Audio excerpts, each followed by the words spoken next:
Good morning students. आज मैं आपको साइंस का चैप्टर 10 ऊष्मा का स्थानांतरण एक्सप्लेन कर रही हूँ। ऊष्मा एक माध्यम से दूसरे माध्यम में गतिशील होती है। दैनिक जीवन में हम इसके अनेक उदाहरण देखते हैं। इसी सिद्धांत पर हम अपने अनेक कार्य कर पाते हैं और ऊष्मा के माध्यम से ही अनेक वैज्ञानिक कार्य भी संपन्न हुए हैं। ऊष्मा का स्थानांतरण,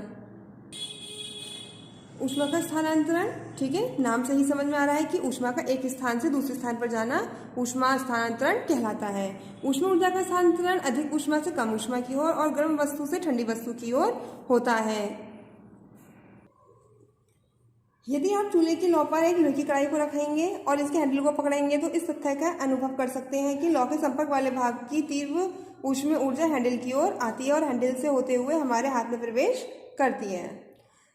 ऊष्मा का स्थानांतरण तीन प्रकार से होता है: चालन, संवहन और विकिरण। चालन की क्रिया में ऊष्मा का स्थानांतरण किसी वस्तु के माध्यम से होता है अथवा एक वस्तु से दूसरी वस्तु की ओर, दूसरी से तीसरी, इस क्रम से आने वाली वस्तुओं के माध्यम से होता है। ठीक है। व्याख्या: गर्म और तीव्र गति चलने वाले अणु ठंडे और धीमे सुस्त पड़े अणुओं से टकराते हैं। जैसे ही अणुओं की टक्कर होती है तो गर्म अणु की कुछ ऊष्मा ठंडे अणु में स्थानांतरित हो जाती है और ठंडा तथा गति करने वाला अणु तेजी से सक्रिय हो जाता है और वह ठंडे और सुस्त अणु टकराकर फिर अपनी कुछ ऊर्जाओं से दे देता है। यह प्रक्रिया पूरे पदार्थ तथा संपर्क में आने वाले पदार्थों में होती रहती है। इस प्रकार ऊष्मा का स्थानांतरण होता है। चालन विधि से ठोस, द्रव तथा गैस सभी में ऊष्मा स्थानांतरण होता है क्योंकि ये सभी पदार्थ अणुओं से मिलकर बने होते हैं। ऊष्मा के कुचालक: ऐसे पदार्थ जिनमें ऊष्मा का चालन धीमी गति से अथवा नहीं होता है ऊष्मा के कुचालक कहलाते हैं। लकड़ी, चमड़ा, एस्बेस्टस, कागज, प्लास्टिक आदि। ऊष्मा के सुचालक: जिन पदार्थों में ऊष्मा का चालन तेजी से निर्वात होता है वे ऊष्मा के अच्छे सुचालक कहलाते हैं। अधिकांश धातुएं सुचालक हैं जैसे तांबा, एल्यूमिनियम, लोहा, पारा, चांदी आदि।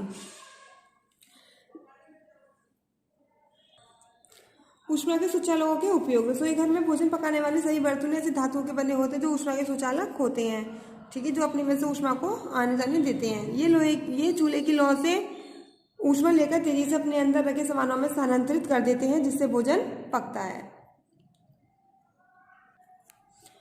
ऊष्मा के कुचालकों के उपयोग: आपने देखा होगा कि केतली बनाने में हैंडल लकड़ी का बनाया जाता है क्योंकि लकड़ी ऊष्मा की कुचालक होती है।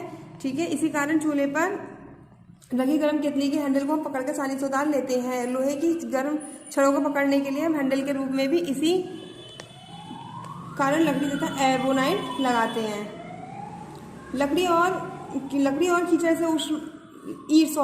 ईंट और कीचड़ जैसे ऊष्मा के कुचालकों का प्रयोग हम अपने घरों में विभिन्न इमारतों बनाने में करते हैं। इससे बाहर की अतिरिक्त ऊष्मा हमारे घरों के अंदर नहीं आती है। ठीक है, घरों की छतों पर पड़ने वाले शेड इसी कारण एस्बेस्टस शीट के बनाए जाते हैं क्योंकि एस्बेस्टस एक अच्छी ऊष्मा कुचालक है। गर्मी के दिनों में हम बर्फ को बोरे में लपेट कर या बुरादे में रखते हैं क्योंकि ये पदार्थ ऊष्मा की कुचालक है और बाहर की गर्मी को बर्फ तक नहीं पहुंचने देती है। ठीक है, इसलिए वो बर्फ मेल्ट नहीं होती है। चाय को आमतौर पर चीनी मिट्टी से बने बर्तनों में देते हैं क्योंकि चीनी मिट्टी की ऊष्मा की कुचालक है और चाय की ऊष्मा को वातावरण में स्थानांतरित नहीं करती है, इसलिए चाय अधिक देर तक गर्म रहती है। जाड़ों में हम ऊनी वस्त्र पहनते हैं, ऊनी कपड़े पहनते हैं। ऊन ऊष्मा की कुचालक है, ये हमारे शरीर की ऊष्मा को बाहर जाने नहीं देती है।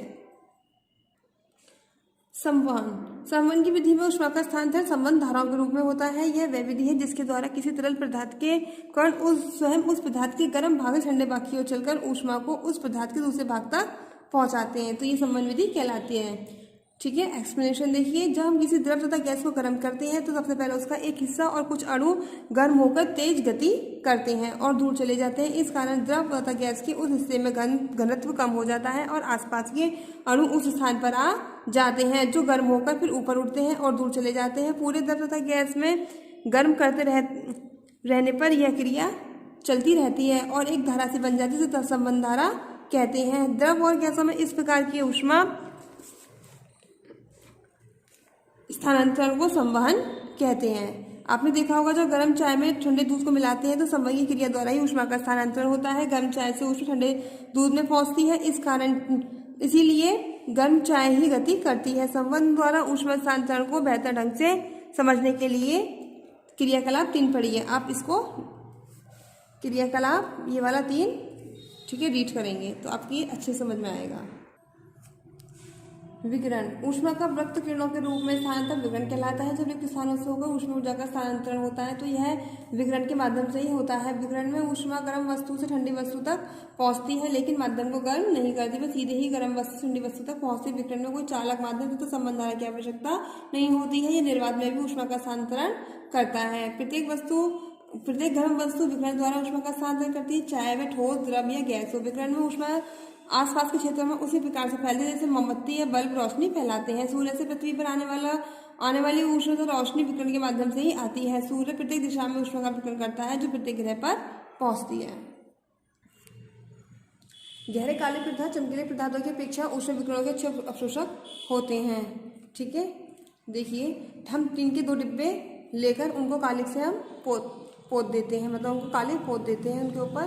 प्रत्येक डिब्बे में समान मात्रा में हम जल भरते हैं और दोनों डिब्बों को दोपहर की तेज धूप में करीब 1 घंटे के लिए हम रख देते हैं और फिर हम दोनों का तापमान नोट करते हैं। हम देखते हैं कि कालिख पुते हुए डिब्बे का पानी अधिक गर्म होता है। ऐसा इसलिए संभव होता है क्योंकि गहरे काले रंग ने चमकीले डिब्बे की अपेक्षा सूर्य की अधिक विकिरण ऊष्मा अवशोषित की। अब कुछ पानी को 80 डिग्री सेल्सियस पर गर्म कीजिए और समान मात्रा में दोनों डिब्बों में थोड़ा थोड़ा पानी भरिए। अब 10 मिनट के लिए डिब्बे को छाया में रख दीजिए। 10 मिनट बाद दोनों डिब्बों में रखे पानी का तापमान रिकॉर्ड करेंगे तो काले डिब्बे में रखा जल अपेक्षाकृत अधिक ठंडा होगा। अतः आप समझ सकते हैं कि काली और गहरी रंगीन वस्तुएं ऊष्मा को तेजी से अवशोषित करती हैं और तेजी से ही मुक्त करती हैं। ऊष्मा के विकिरण के अनुप्रयोग। नंबर 1, बादलों वाली रातें साफ बिना बादलों वाली रातों से गर्म होती हैं। ठीक है, जब आसमान पर बादल घिरे होते हैं तो ऐसी रातें स्वच्छ आसमान वाली रातों से गर्म होती हैं, क्योंकि बादल पृथ्वी द्वारा विकिरित ऊष्मा को पुनः पृथ्वी पर लौटा देते हैं और बादल नहीं होने पर यह क्रिया नहीं होती। जो ऊष्मा पृथ्वी से जाती है वह लौटकर नहीं आती है। ठीक है, गर्मी में हम हल्के रंग के कपड़े और ठंड में गहरे रंग के कपड़े पहनना अच्छा होता है। हम गर्मी के दिनों में सफेद व हल्के रंग के कपड़े पहनने चाहिए, जाड़ों में गहरे रंग के कपड़े पहनने चाहिए। ऐसा करना इसलिए उपयुक्त होता है क्योंकि हल्के रंग के कपड़े कम ऊष्मा ग्रहण करते हैं और कम ऊष्मा उत्सर्जित करते हैं, लेकिन गर्मियों में बाहर की कम ऊष्मा लेते हैं तथा जाड़ों में गहरे रंग के कपड़े अधिक ऊष्मा अवशोषित कर हमें ठंड से बचाते हैं, इसलिए हमें ठंड में गहरे रंग के कपड़े पहनना चाहिए। संवहन धाराओं के अनुप्रयोग। नंबर 1, फैक्ट्रियों में चिमनी का प्रयोग। समुद्री धाराएं, स्थल और समुद्री समीर, तूफान, संवातन। सूर्य की रोशनी गर्म होती है जबकि चांदनी ठंडी। हीटरों में गर्म करने वाली छड़ों के पीछे पॉलिशदार सतह लगाई जाती है। तो ये क्या है, संबंध धाराओं के अनुप्रयोग है। इनको आप स्वयं रीड करेंगे और रीड करने से आपको अच्छे समझ में आएगा। कार और वातानुकूलित एसी के रेडिएटर्स काले रंग से रंग दिए जाते हैं। ऐसा इसलिए किया जाता है कि जिससे वे अधिक से अधिक ऊष्मा विकिरित कर कार के इंजन को ठंडक प्रदान कर सके।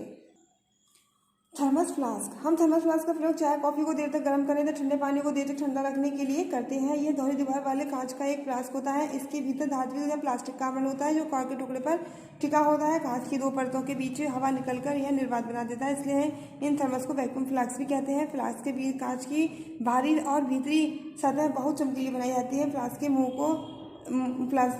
का मुंह एक वायुरोधी कॉर्क से बंद कर दिया जाता है। ये देखिए थर्मस फ्लास्क का चित्र दिया गया है। ये कॉर्क है और ये जो है ये निर्वात है। ये फ्लास्क का आवरण है।